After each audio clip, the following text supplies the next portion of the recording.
Good evening and welcome to the Financial Truth with Carla Cargle, our first inaugural meeting of the Wealth and Prosperity Book Club. Thank you so much for joining me this evening. I'm glad to have our members with me this evening. I am so excited to be here.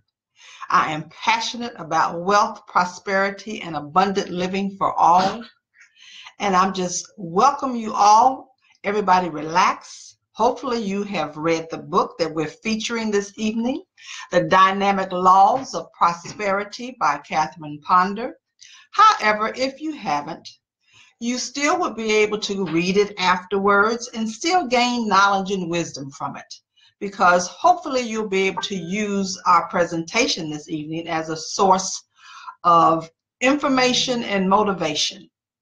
So today, this evening, our first book, once again being featured, is The Dynamic Laws of Prosperity by Catherine Ponder. Why the Wealth and Prosperity Book Club? What is its purpose? What is the vision?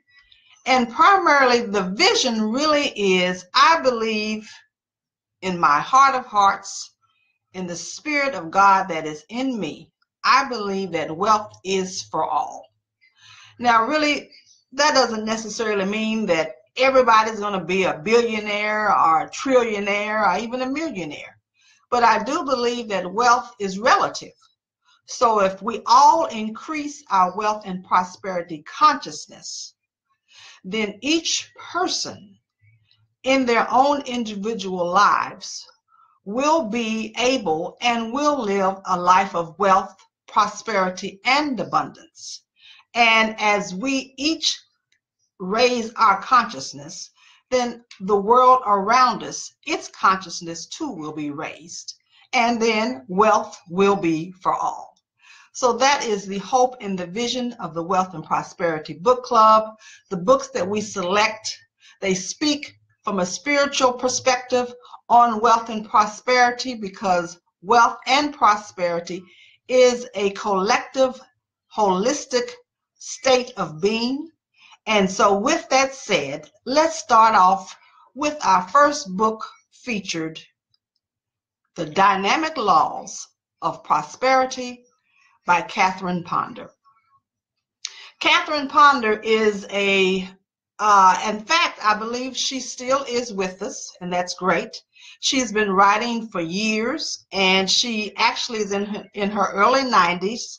She's well seasoned. So this book was actually written about 40 years ago or so. However, it's still relative and applicable to what's going on in the world and in our lives today.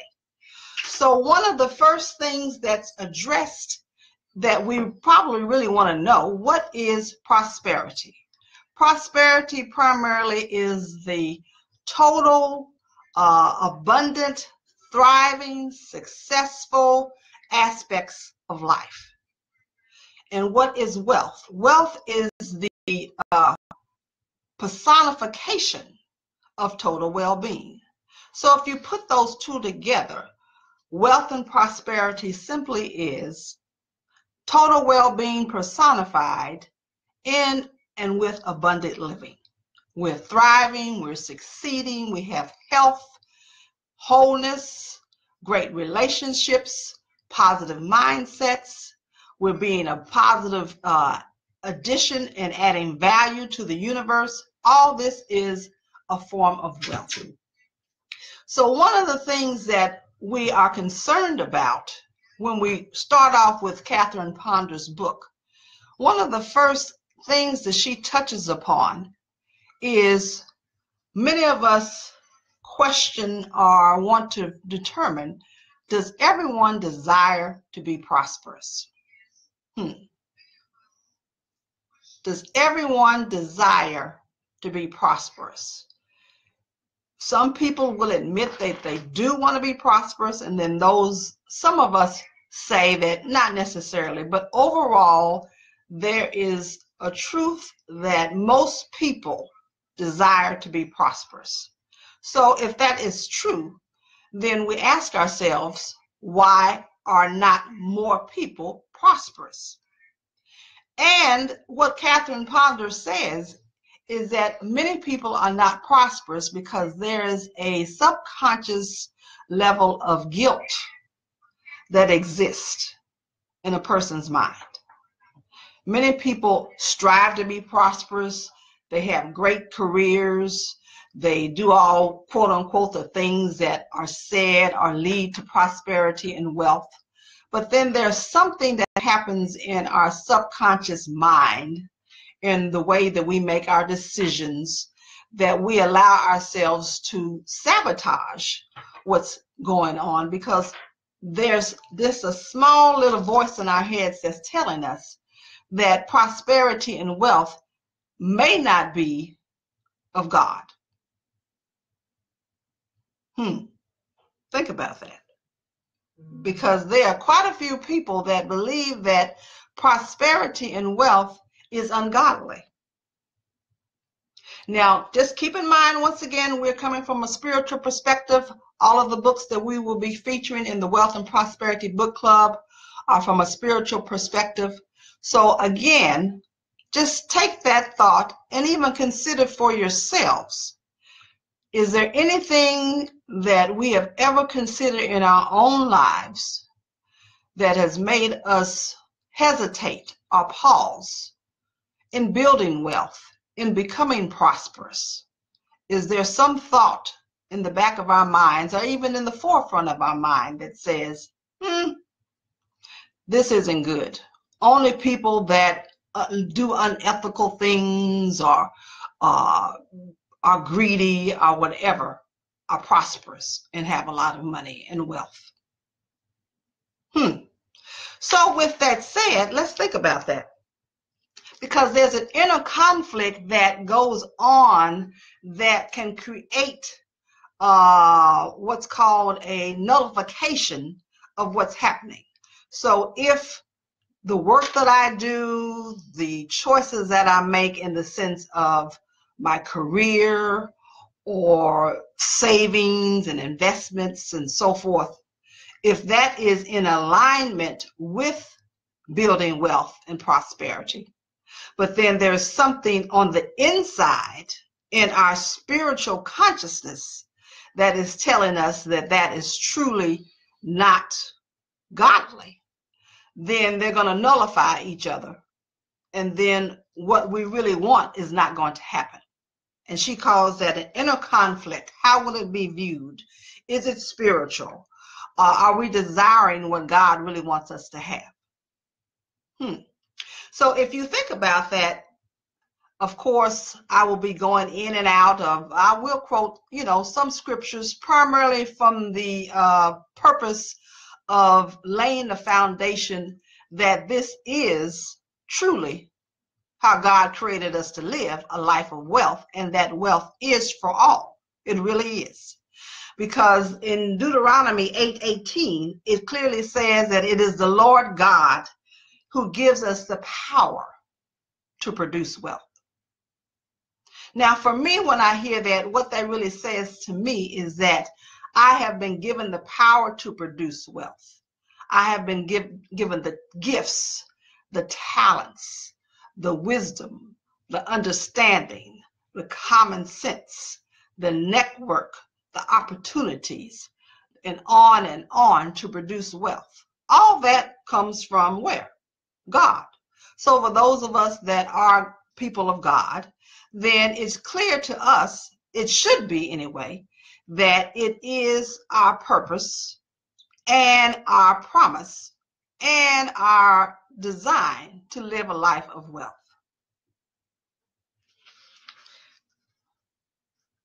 Are you thinking with me? Because I want you to be thinking. This is just not about me. This is just not about me sharing and discussing the book. In the whole process, it's important that you grasp what I'm saying, apply it to yourself. I might hit upon something that, is that what it's been? And then a light goes off. So why wealth though? Why would God want us to be wealthy? Well, ultimately, and I could really sum up the whole book really in what I'm saying now, but it does encompass other things and other points that will be discussed.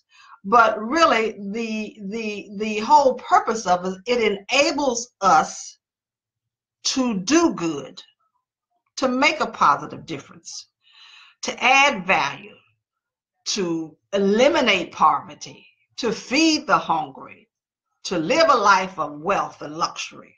There's so many ways that all of this comes together. And so I'll move on. I won't get stuck on that point, but ultimately that point itself really is what the whole book is about. Now, you know, we want to ask ourselves, because poverty, you know, there's a whole business of poverty. And what I mean by that is, you know, there's, and there is a, I guess, reality to poverty. But when we think about it, what's important for us to realize is that based on my understanding and based on what I have gained in my readings of Catherine Ponder's, my own manifestation of understanding through spirit within me, is that truth is really our own, abundance is really our only truth. Poverty is really not a true reality. I want you to think about that, write that point down, and I'm going to come back to it. But poverty is really not a truth. Lack is really not a truth. I'm going to touch upon that a little later, but write that down, because that's something that many people would dispute, because they're going to say, Carla, look around you, look everywhere. You can go any country, any nation, and you will see poverty. But what we really see is the lack of love and the lack of application of what wealth really is. So poverty, Catherine Ponder says that poverty is a sin. You know, I don't, you know, that word sin for me is not necessarily something that Carla would say, but the book, The Dynamic Laws of Prosperity by Catherine Ponder, she states that poverty is a sin. And basically, really what that means is that poverty drives people to make bad decisions because they have allowed themselves to be convinced that they have no money, they have no opportunities, they have no way of living a life of prosperity, a life of satisfaction where their needs and wants are fulfilled. So poverty is a sin because it leads you to make choices that contradict really what wealth and prosperity are all about. Poverty and greed are paired almost. They're almost twins when you think about it, because greed makes you do some of the things, some of the same things that poverty makes you do, because they both are forms of fear of not having enough. I might be able to just stop right there. But think about it. Poverty and greed are very similar because of what they make you do. So poverty is a sin because it makes people make choices that contradict what wealth and prosperity really is about. She states in the book, Catherine Ponder, that the prisons are full of people, and I'm not to say if they're guilty or not guilty, but it leads people to make choices to be involved in criminal activity, to do things to their bodies, their minds, and etc. You know what I'm referring to. So with that said, then we understand and we should accept the fact that we do not want poverty to really be a part of the universe. So again, that leads back to really what it is that the book club's intention is, and that is to raise the consciousness of each individual And I'm sure many of us that are listening right now, you already have a wealth and prosperity consciousness. That's one reason why you are a part of the Wealth and Prosperity Book Club. However, but we all, including myself, we can all raise our consciousness higher and higher.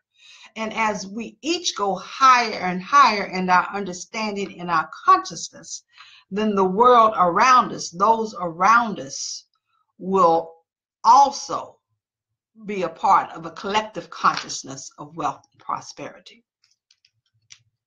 Now, we will have time for questions and answers. So please jot down your questions and answers. And as time continues, then I will open up the postings for you to post questions and answers. And I also will have a phone line for you to call in, and you can directly speak with me about your questions and answers. So just set those aside, and I will discuss that with you shortly. Now, moving on, and I'm not going to cover the whole section of the book. I want to hit up on all the main points. So right now, there's a certain time frame I want to work in to make sure that we have ample time for me to answer your questions. So the next point that I want to make is that there is a link between thought and supply.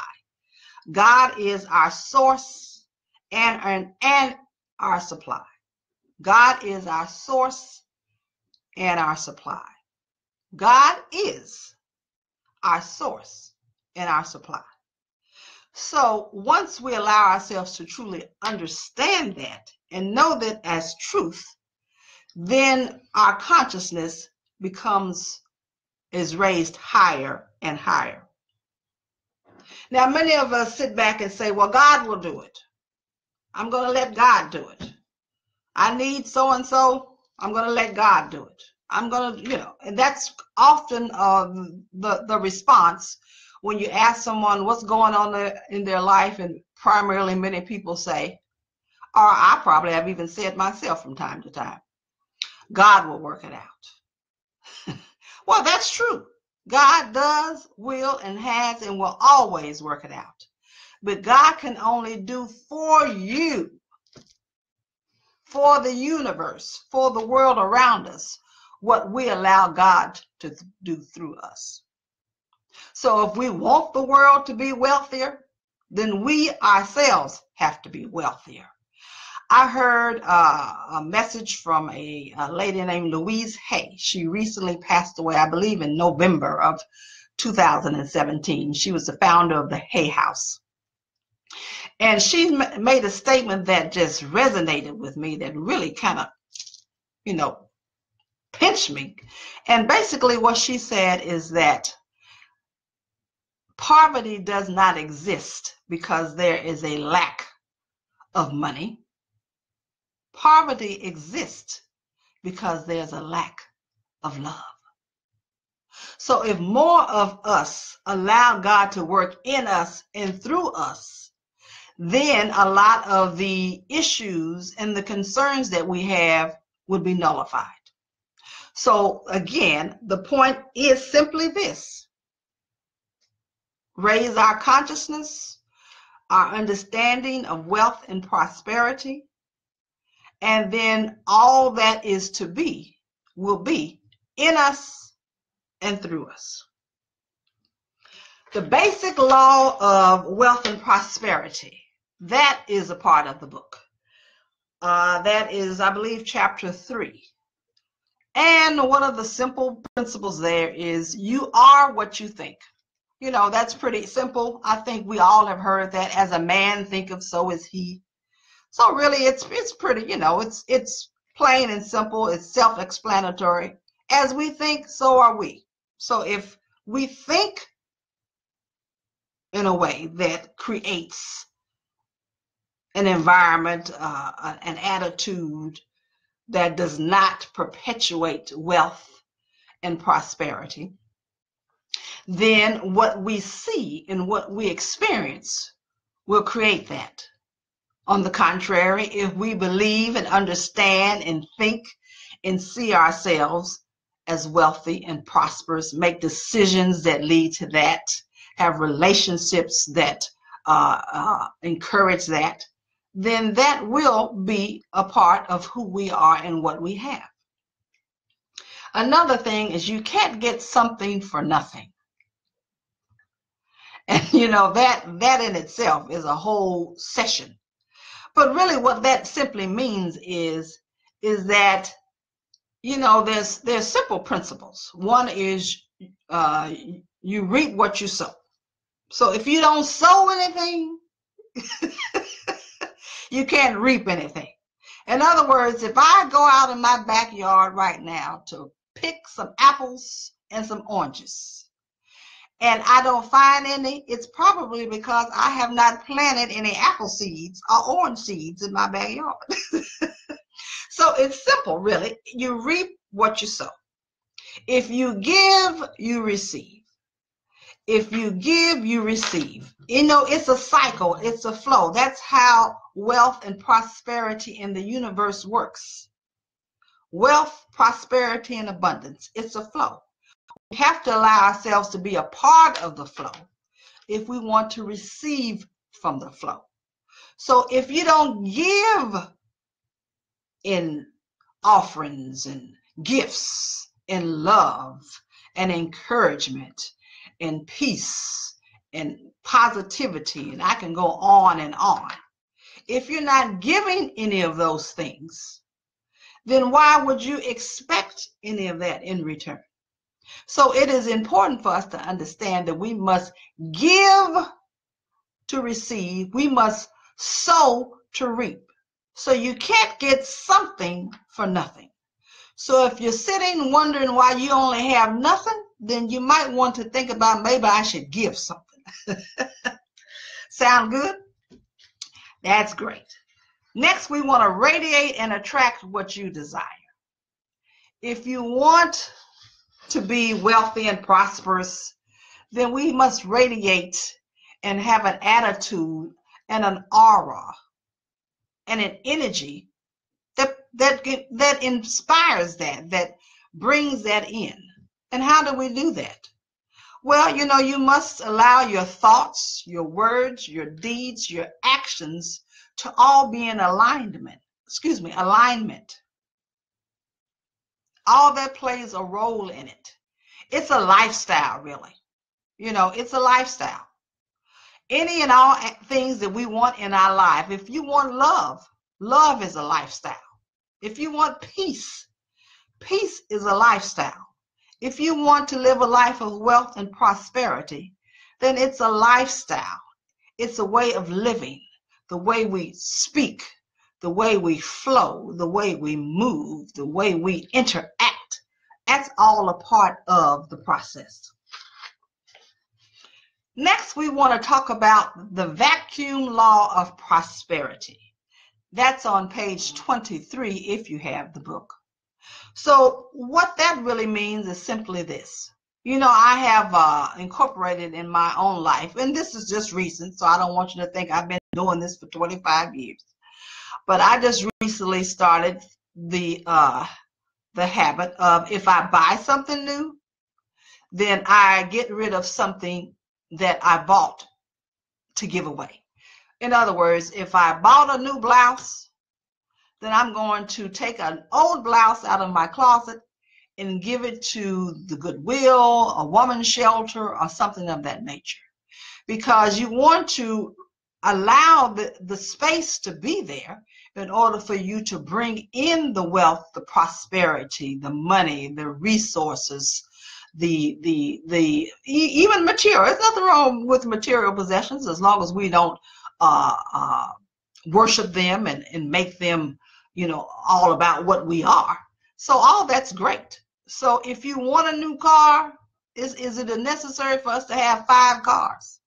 So if you got a new car and you have a car that somebody else might benefit from, especially right now in Houston, where so many cars were lost as a result of Hurricane Harvey, then that allows you to give that car away. And that's just another part of what I just spoke about, giving and receiving.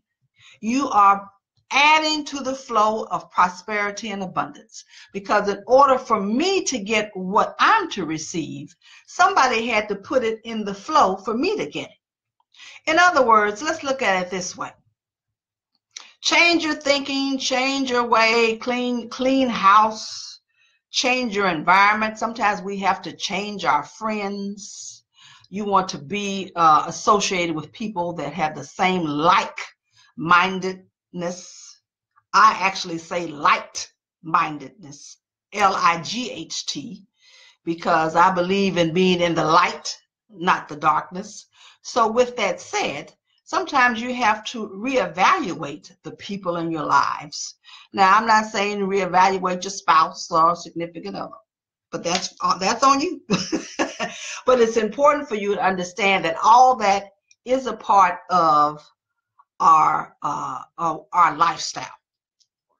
And with that said, it's important that we allow ourselves to have a creative law of prosperity. And that means we have to have a plan. You know, put a plan in place. What is it that you want to achieve? What is it that you want to acquire? What is your wealth plan? What is your prosperity plan? What is it that you want your life to bring value to, not just for you?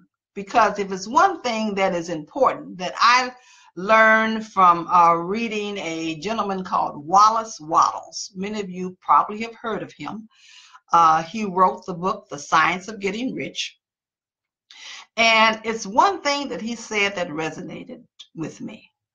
In order to help people be rich, then you must be rich yourself. So with that said, we must write a plan. What is the plan that you want to have so that you first can be wealthy and prosperous, and in turn help others be wealthy and prosperous? You know, Habakkuk 2:2 says, write the vision and make it plain. You know, you must write it. Make that a part of reality. Once you take it from your vision, it comes forth in your thoughts as a vision. Then once it comes forth in your thoughts as a vision, then it's a part of your thoughts. Then you put it down on paper, then it becomes a part of the plan. So now you have made that vision a part of actual reality, because now it's real. You've documented it, you have documented the plan, you have written it down. Now it's actually a part of the manifestation process. And Proverbs 29:18 says, without a vision, the people perish. So if there is no vision for wealth, if there's no vision for prosperity, then the people perish. So have a vision, make a plan, and all that once again is a part of implementing and bringing forth the wealth and prosperity lifestyle. Next, I want to touch upon prosperous attitudes about money.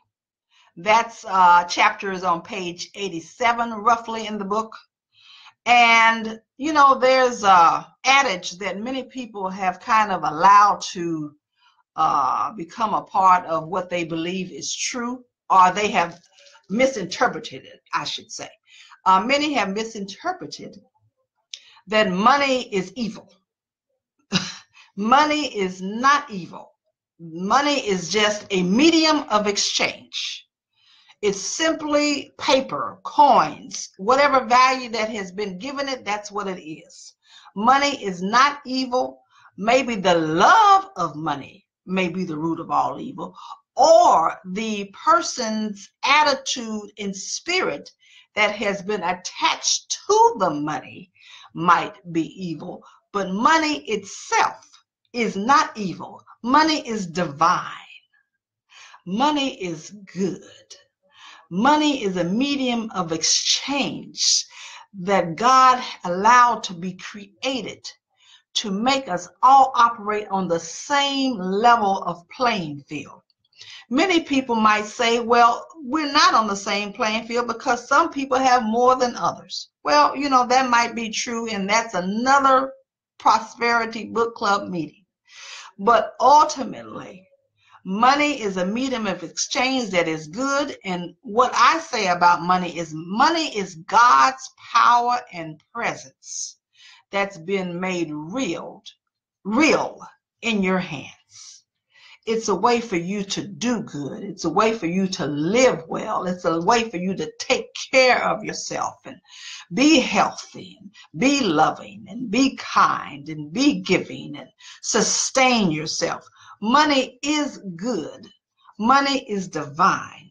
And it's important that we allow ourselves to recognize that fact and not any misconception or misinterpretation exists in our mind that money is evil. Back in the Middle Ages, years and years and centuries ago, actually, not years, but centuries ago, there was some type of falsehood that got incorporated in the doctrine of what was being taught to the masses. And basically what that was, they were taught to believe that money is evil and that the less you have, the more godly you are. And that money should only be for the few. And the few that were teaching that, of course, it was the few that was teaching that to the masses. So that's where it kind of got muddled and some confusion started happening, that if I'm going to be godly, if I'm going to be a person of goodness and a representative of God, then I must be poor. That's not true. That's never been written. There's no truth to it at all. Money is good and it adds great value to our lives. And the prosperity law of love and goodwill, simply, and I'm just going to state it this way, when you make choices with our money, with the way we live our lives, do it in love and with good intentions at heart. And that goes back to that simple principle. If we do it with love and good intentions, we will reap what we sow. Finally, the financial independence can be yours. And there are 10 steps that Catherine Ponder touches upon. And I'm just going to briefly, or swiftly, I should say, go through those steps. The first step is be still, meditate, ask God, is there any reason why you should not become wealthy? And God just said, there's no reason at all. I heard his answer. God said that, but you ask that for yourself. You allow yourself to obtain and meditate and recognize that it's fine. It's good. It's all good. 2, create a detailed picture of your financial independence. Visualize it. Create a plan. Write it down and allow it to happen. But you have to have a plan in place. Just don't haphazardly, well, that sounds good. Let me do that. Oh, that sounds good. No, have a plan and work your plan. And give yourself a time frame, a timeline. You want to buy a house in 3 years, or you want to obtain a second house in 5 years, or you want to retire in 20 years, or you want to be able to make sure that your children have a house when they are 25. Whatever that is, develop a plan and then have a strategy that goes along with that plan, a wealth strategy, a financial strategy, in order for it to happen. 3, what will make you happy? What will make you happy? It's all about you. What makes you happy? I'm not saying what the people in your life tell you that makes you happy, what your spouse or significant other says makes you happy, what your mother, your parent, your sibling, your best friend says that makes you happy.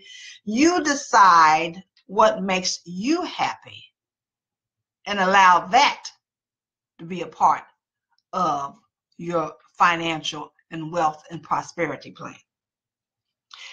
Number 4, don't blab about it. Shh, don't tell anybody. Don't tell anybody. Don't tell anybody. You know, there are crabs out there lurking. You know, have you heard of the crab mentality? You're climbing out the barrel. You're making your life better. You're becoming wealthy and prosperous and acquiring and living the life of wealth and abundance that you've always desired. And here they come. Oh, they want to pull you down because they have not allowed themselves to make a plan to develop the lifestyle. So if you want to make sure that you can allow your plans to happen, shh, don't tell anybody. Once again, you want to set a timeline. Don't become anxious, excited, or emotionally upset if it doesn't happen right away. Trust the flow. Trust the flow. It might not happen overnight, because if it's taken 10, 20 years for us to allow our consciousness to rise up to understand and choose a life of wealth and abundance, then we have to understand that it might not take 10 minutes for it to happen. So don't get upset and frustrated if it doesn't happen overnight. Trust the timeline, trust the plan, and just let it go with the flow. Trust God's timing and maintain an attitude of peace and faith. Number 7, what others think does not matter. You're not doing it to get approval, to become validated by anybody. You are operating with a level of discernment and alignment with who you are and who God created you to be. That's what your focus is. That's what your purpose is. That's what your intent is. And you stay in that and don't be distracted. Number 8, realize that your financial independence is already come true in the mental plane. In other words, you've put the plan together. You've decided and set a timeline. The vision has become a part of your thought process, your reality, your way of life. Let it happen. Trust the flow. And know this, that if other people can be wealthy and prosperous, and you know who some of those people are, I'm not going to name them, but whoever it is that in your mind you say, oh, that person is wealthy. Oh, that person is living a life of abundance and wealth and prosperity. Whoever those people are in your mind that correlate with all that is being said about a holistic life, a total well-being and all of that. You know who those people are in your mind. If they can do it, you can do it too. No doubt about it. It is already done. Now I'm at a point where I would love to take your questions and answers.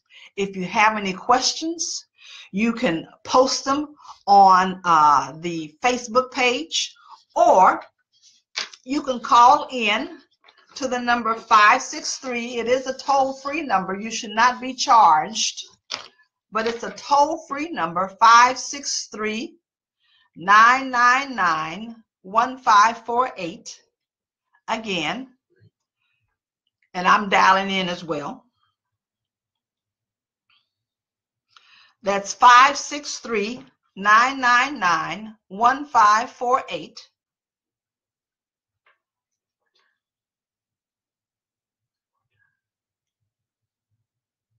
Just give me 1 minute. I'm dialing in too.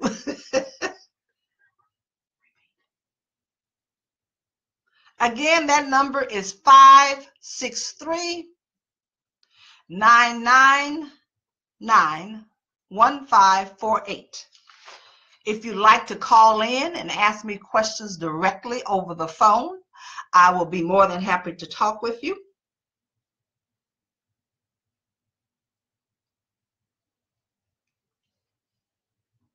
And I will repeat the question so that everybody that's participating will know the question so you can hear the response as well.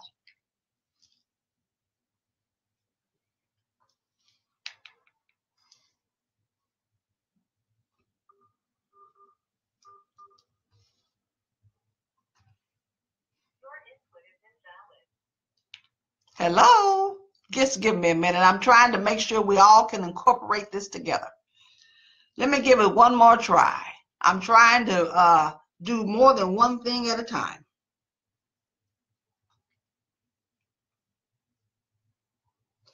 Again, if you have questions and you don't want to call in, put your question.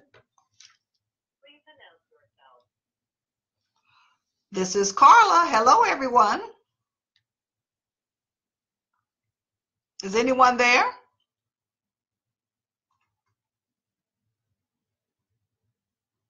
Okay. Anyone have any questions? Dial the number for me. Are there any questions? Any of our viewers, our members? I would love to answer your questions. If there's anything that I said that you would like me to elaborate further on,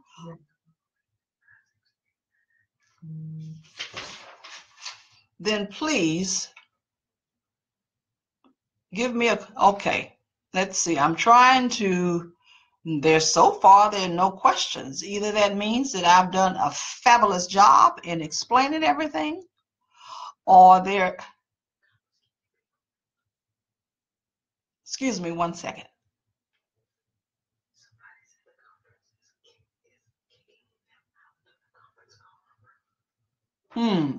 Okay, well, let's try another number. 605-475-4053. 605-475-4053. I got a message here that someone stated that the conference call number kicked them out. 56 is the number. Okay.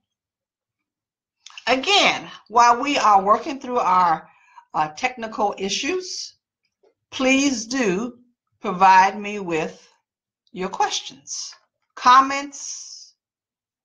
I would definitely want to continue to interact with you to make sure that if there's any additional information that you would like for me to elaborate on, that I provide you with detailed feedback. So please do share with me your questions and answers. Or excuse me, questions, and I will provide some answers.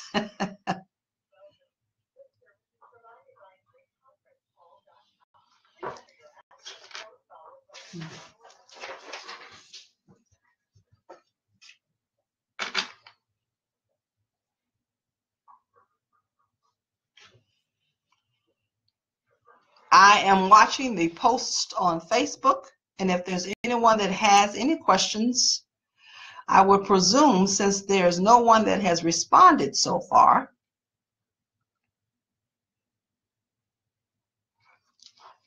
then maybe that is it for the evening.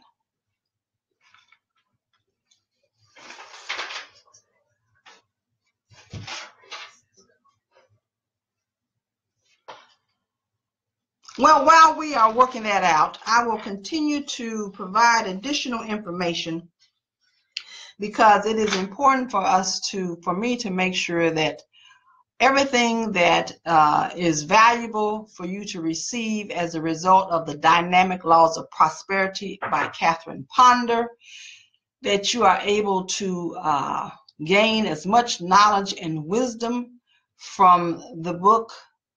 And I will, however, provide the next book selection by the end of this week so that we can discuss it in February.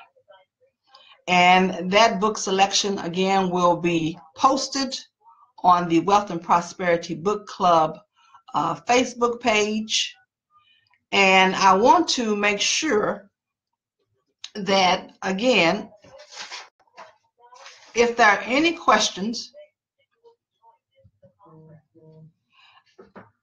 I will not disconnect. So again, let's just go on. let's just go on because maybe there are no questions. So if there are no questions, then I will continue on. And where we are in our agenda is we are at the affirmation. No one has posted any questions to me, so I presume that everyone has gained some knowledge, wisdom, and insight as a result of the presentation thus far. And however, after the presentation is over, if you would like to send private questions to me in reference to the book or any of the information that has been shared, please do so, and I will respond to you privately. I do have a question that is being asked, and it says, describe wealth and prosperity in Catherine Ponder's terms. Okay, well, I tell you what, Catherine Ponder, if we go to the book, Catherine Ponder states that wealth and prosperity is, she talks about prosperous thinking. And so that is going to be on page 7 of the introduction, where it discusses, Catherine Ponder simply states, and I'm going to read it word for word, because I've been asked to describe wealth and prosperity in Catherine Ponder's terms. So that is, the word prosper means to flourish, succeed, thrive, to experience favorable results. You are prosperous to the degree that you are experiencing peace, health, and plenty in your world.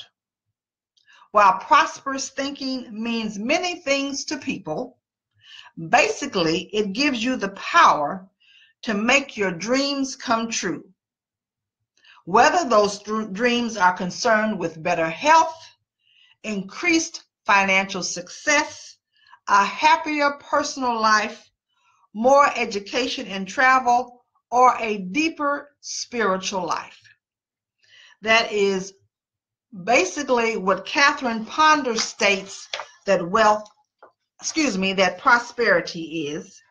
And also on page 1, she discusses the shocking truth about prosperity. And what she says is, she quotes in her description Russell Conwell, the author of the book Acres of Diamonds. And it says simply this: I say you ought to be rich. You have no right to be poor. To live and not be rich is a misfortune, and it is doubly a misfortune because you could have been rich just as well as being poor. So she has strong thoughts and opinions that wealth and prosperity are definitely the way of life that God intended for you to have. Rather than, it's just as easy as she stated here to be wealthy and prosperous. And I'm adding wealthy, so let me make that clear, because I believe that they go hand in hand. Of course, the name of her book is The Dynamic Laws of Prosperity. But when I'm referencing wealth and prosperity together. But she has very strong thoughts and beliefs that prosperity is something that is innate and it should be experienced by all. That lack and poverty are not truths. That if you allow yourselves to look around you and engage the world around you, you will see that there's no lack in poverty in what God has created. That does not mean that people have allowed their thoughts to become limited on what they see, how they perceive themselves to be, what their expectations are. That's when the limitation comes in. The limitation comes in when we have convinced ourselves that if we are in a situation, for example, somebody might be right now be in a situation where they might be in need of $1,000. They might need that $1,000 to pay their mortgage payment or their rent or their light bill or whatever the case may be.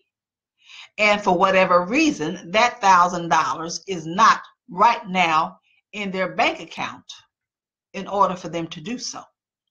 So because of that, and because they in their thought process do not see a way out or a way in for that matter, then they believe that there is lack in their finances. But the question really becomes, is there lack in your finances, or are there limitations in your finances? Because ultimately there is no lack in what God created, in what is available. And when we speak our affirmation, when we close out, that will be affirmed, because the affirmation talks about how there's no end to what is created. Birds are still, trees are still planted. People are born every day. Money is still printed. Opportunities never cease. So there is no lack. There is no poverty in the truth of how things are. It's how we see and allow ourselves to perceive that.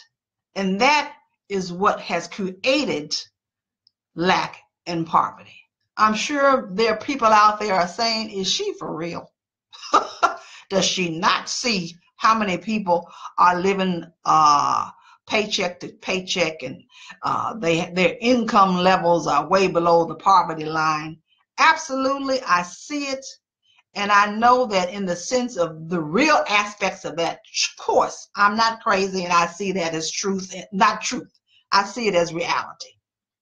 But the point is that in order for that to be nullified, in order for us to exceed beyond that, we have to recognize that those thoughts, those limits, have what we allowed, people that are living in that state have allowed to become their reality.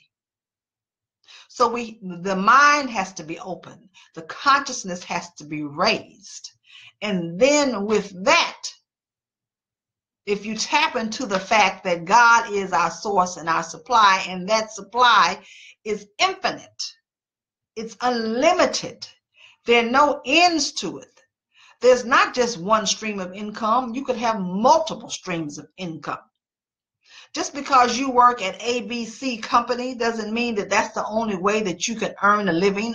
There are many other ways, many gifts and talents and skills that you can tap into that are part of your being that will enable you to continue to process and live in that flow. Give and receive, sow and reap, create the lifestyle. All that's a part of raising our consciousness and recognizing and knowing that lack and poverty are not the truth of how any people are supposed to live. Any more questions? Any more questions? Okay, if there are no more questions, I appreciate y'all working through me through that call-in number.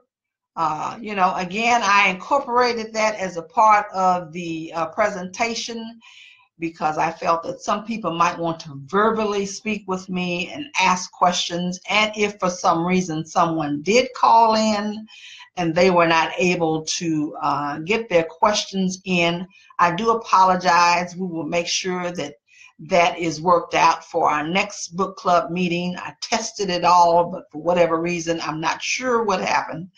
But again, we will make sure that everything is operating in divine order for our next meeting. So hopefully everyone saw the post and uploaded the wealth and empowerment mantra, our affirmation for the book club. And this is something that I would love for us all to incorporate in our daily lives. So with that said, I'm going to wait a couple of minutes so everyone can bring up their wealth and empowerment affirmation. I posted it on yesterday with the post reminding you of the book club meeting. And hopefully everyone has brought that up. If not, you can print it out, make it a part of your daily routine, share it with others. We want this to be shared with as many people as possible. The book club is a private membership in the sense that you must request to become a part of the book club, but that does not mean that we do not want people to benefit from the information that's being shared. It's being shared so that the world around us will be wealthier and more prosperous. And as we are a part of the book club, then we ourselves are being empowered, which enables us to go out and be the carriers of the news, the disciples, so to speak, that will empower and equip others to gain the knowledge and wisdom and live the life of wealth, prosperity, and abundance that we know is for all. So let's say the wealth and prosperity, the wealth empowerment affirmation mantra. And I'm going to count to 3. 1, 2, and 3. I open my mind, heart, and soul to this truth.